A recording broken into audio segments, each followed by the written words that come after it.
Bonjour les amis, j'espère que ça va bien. Aujourd'hui, je vous fais une vidéo qui n'est pas une vidéo de recette, mais pour changer, une vidéo lecture d'un texte qui m'a beaucoup touchée, qui est tiré du guide vegan de PETA. Voilà.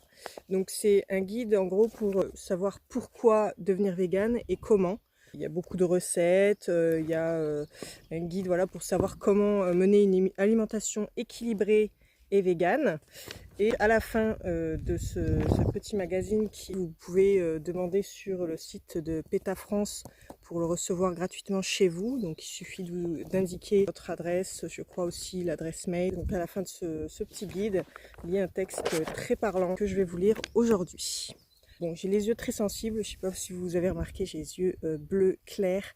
Il paraît que ça n'a rien à voir avec la sensibilité au soleil, la couleur des yeux, mais je suis quand même sensible au soleil. Bref, je vais mettre mes lunettes pour lire. C'est parti. Le cochon par Alistair Currie. Il y a quelques années, un ami et moi nous sommes rendus dans un élevage de cochons du sud de l'Angleterre.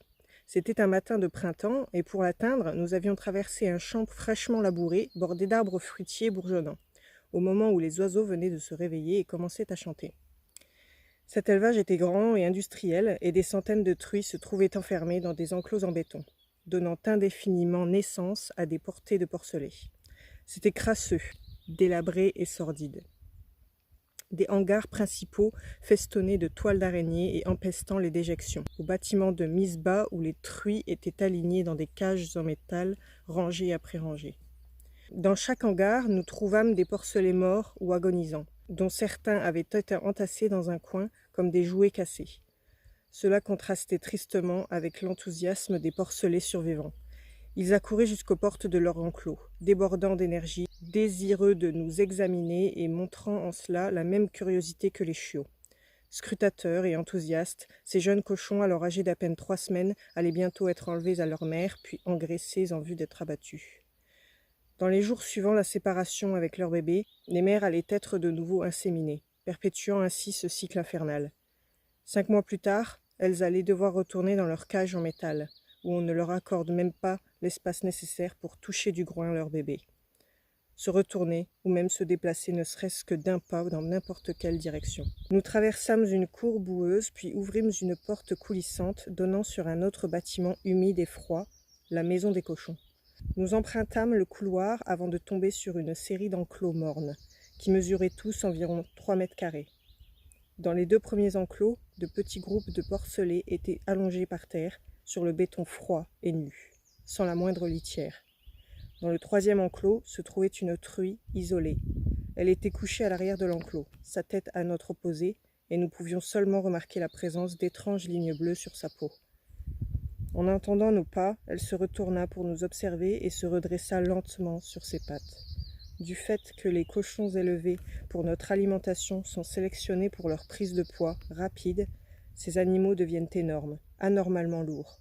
Ils sont abattus pour leur chair juste avant d'atteindre la maturité, aussi ils n'ont pas à supporter longtemps un poids si lourd. Mais les truies reproductrices, elles, vivent plusieurs années. La plupart passent leur vie entière sur des sols durs en béton ou en métal, avec pour conséquence des boiteries chroniques. La truie, usée, se releva lentement et péniblement, chancelant une patte après l'autre. Lorsqu'elle parvient finalement à se tenir debout, elle franchit péniblement les quelques mètres qui la séparaient de nous, butant à chaque pas. Lorsqu'elle s'approcha, nous comprîmes soudain la signification des marques sur son dos. Quelqu'un y avait inscrit les mots « à abattre » avec une bombe de peinture bleue. Après avoir été traitée comme une machine pendant des années, après avoir enchaîné les portées, sans jamais voir la lumière du jour ni sentir la terre sous ses sabots, elle avait cessé de devenir rentable et allait partir à l'abattoir. Elle allait être transformée en produit de viande bas de gamme afin que les propriétaires de l'élevage puissent extraire les derniers centimes de son corps brisé. Malgré cela, elle vint jusqu'à nous pour nous examiner, pour toucher nos mains avec son groin et nous regarder dans les yeux, bien que ce soit des humains comme nous qui lui avaient fait cela et qui, dans les jours suivants, allaient lui trancher la gorge. En partant, mon ami me dit « Si seulement nous avions amené une pomme pour qu'elle puisse goûter quelque chose de frais et de sucré, au moins une fois dans sa vie. » Malheureusement, nous n'avions rien à lui donner. mais si raconter son histoire peut décider quelqu'un à arrêter de manger la chair d'animaux comme elle, notre visite n'aura pas été vaine. Voilà, j'espère que ça vous fera réfléchir ce texte, comme ça m'a ému moi. Bon, moi j'étais déjà végane quand j'ai lu ce texte, mais voilà, ça consolide vraiment dans sa position d'être et de rester végétalien et végane. N'hésitez pas, si vous avez des questions à propos de ce mode de vie, de ce régime alimentaire, parce qu'être végétalien et végane, voilà, ça passe en premier vraiment par le régime alimentaire, mais pas seulement. C'est pourquoi ce petit guide, qui comporte pas beaucoup de pages, hein, il est assez court mais il est vraiment clair, pas mal de recettes, il y a même un planning de recettes à la semaine que je vais vous montrer rapidement. Voilà. C'est vraiment très bien fait pour donner des petits exemples de recettes pour suivre au quotidien. À petafrance.com, l'adresse là. Et vous pourrez recevoir ce petit guide gratuit. Et de toute manière, je vais continuer à faire des vidéos pour continuer à partager des recettes ou des informations sur le sujet. Ça me tient à cœur de partager cette philosophie de vie. J'espère que ça va vous plaire et que cette vidéo vous a plu. En tout cas, merci de l'avoir regardée. N'hésitez pas à liker et à partager. Et je vous dis à très bientôt. Merci.